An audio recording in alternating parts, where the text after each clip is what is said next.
আচ্ছা ফটকে, তুই বলতো কোনো মানুষকে জানোয়ার বা পশু বলবি অথচ সে রাখবে না, পারবি বলতে?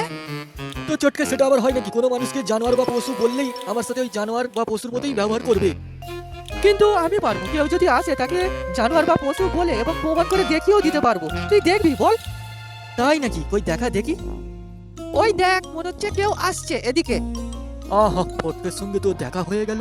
আমার ম্যানেজার ফটকে চটকের সঙ্গে এখানে কি করছে? কিন্তু তোরা এখানে কি করতে এসেছিস? স্যার, আমরা একটু ঘুরতে এসেছি। ও তাই? কিন্তু ফটকে তুই তাড়াতাড়ি কালকে সকালে 10টার সময় অফিসে চলে আসিস, ঠিক আছে? একটু দরকার আছে। হ্যাঁ স্যার, আমি 10টার সময় কিংবা 10টার আগে পৌঁছেই যাব। স্যার, একটা কথা বলবো? বল। না মানে ফটকে বলছিল, আপনাকে নাকি লায়ন বললে আপনি নাকি নিজে থেকে খুব প্রাউড ফিল অনুভব করেন আর শুনতে আপনাকে নাকি খুব ভালো লাগে।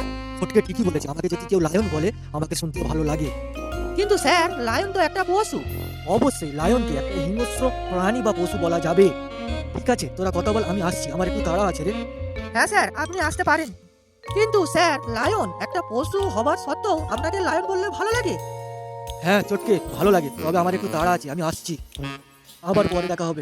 তো ফটকে, বুঝতে পারলি তো? স্যারকে আমি লায়ন বললাম আর স্যার নিজে মুখে বললো লায়ন একটি পশু, তার সত্ত্বেও রাগলো না। না চটকে, তুই ঠিকই বলেছিস, যেটা বলেছিস সেটা করে দেখিয়েছিস।